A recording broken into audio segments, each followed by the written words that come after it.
Hello there carpologists, I'm Joe, and today, as you can see behind me, I'm in a field and not by a lake. I'm quite close to Kettle Mill, but we're not going to be using the venue. Today we're going to be putting a couple of things to the test relating to casting distances. We've got the same rods, but we're going to use different reels with oscillation and two different lines. I'm going to hand over to Mike in a second, who's going to talk us through the setup he's using, but it should be quite interesting to see what difference oscillation makes and lines on your distances.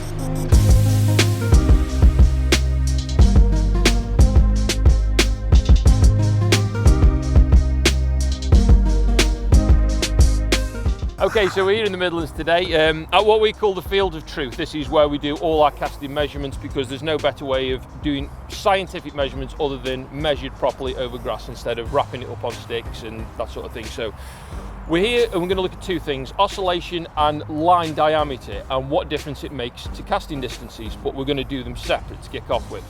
We're going to keep a lot of parameters the same, so we were just going to look at what difference oscillation makes to kick off with. So we're both using exactly the same rods.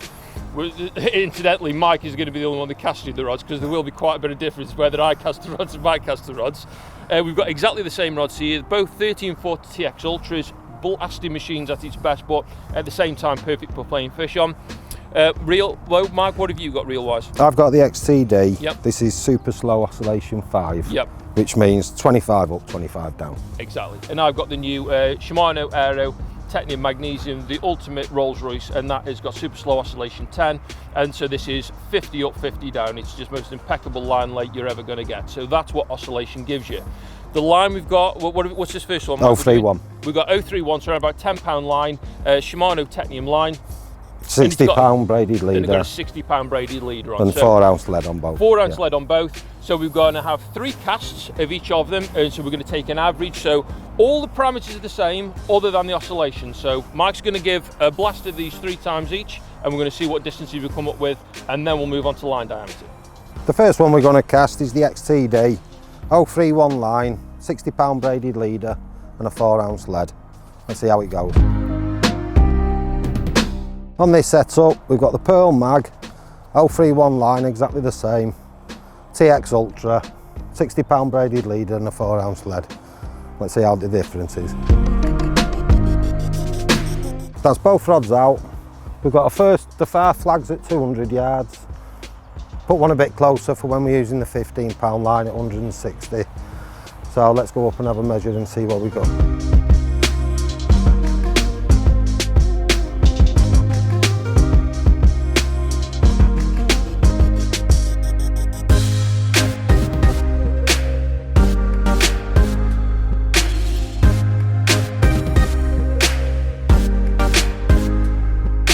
So that's the first test done, and we looked at oscillation. Naturally we used the 0.31 line, which was £10, and the results were quite obvious. We were getting significant distances with more the super slow oscillation 10, which is obviously 100, 50 up, 50 down, instead of the XTD, which had a super slow oscillation 5, which was 25 up, 25 down. So it's quite clear that oscillation, better, slower oscillation does give you further distances. So now, Mike, we've done that, so what we're going to look at now? We've got an 037 line, £15, because a lot of places have leader bands, etc., and weedy waters and that.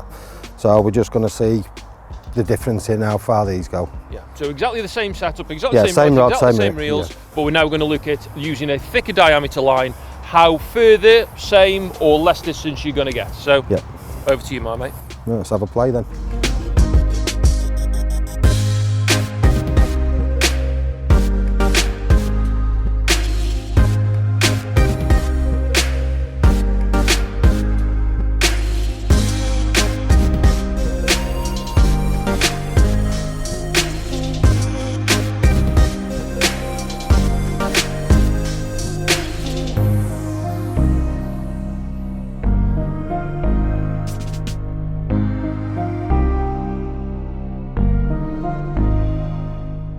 So we just finished the second test.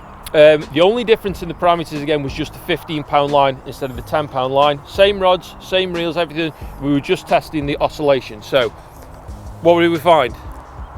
Pretty much the same as what it was with the £10 exactly. line. So virtually within a yard, yeah. Yeah, exactly. So although we didn't get as far with the £15 line, which we come on again, but the difference in the super slow oscillation 10 and the super slow oscillation 5 with the 10 pound line was around about 15 yards, Yeah. and exactly the same difference with the Super Slow Oscillation 10 and the Super Slow Oscillation 5 with the 15 pound was around about 15 yards again, wasn't it? Yeah. So exactly the same. Naturally, we didn't get as far with the thicker gauge line as we did the thinner gauge line, but we'll have a look at them results in a minute. But a really, really interesting result. So the slower oscillation, you definitely get further distances. distance, yeah. Exactly. Line diameters make a massive difference in distance fishing.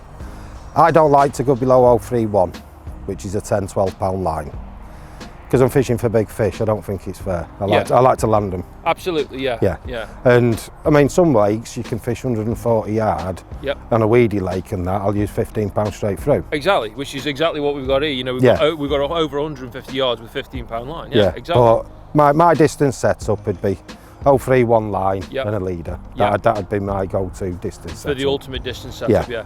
I think it's just very important to say, you know, it's quite clear from the, you know, the results that we've seen, you will get further with the thinner diameter line and a leader.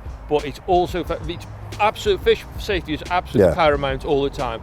Always sacrifice, you know, a shorter distance for fish safety. You know, if you can get there without using a leader, get there. But if you have to use, you know, a leader and, you know, a thin diameter line, always make sure your rigs and your beads and everything are all Everything's got to be Everything's got to be set up, because you really do need that. Fish safety is absolutely paramount. So it's been a really, really interesting setup today. You know, we've done it as far as we can possibly do it, having 3 casts of each rods.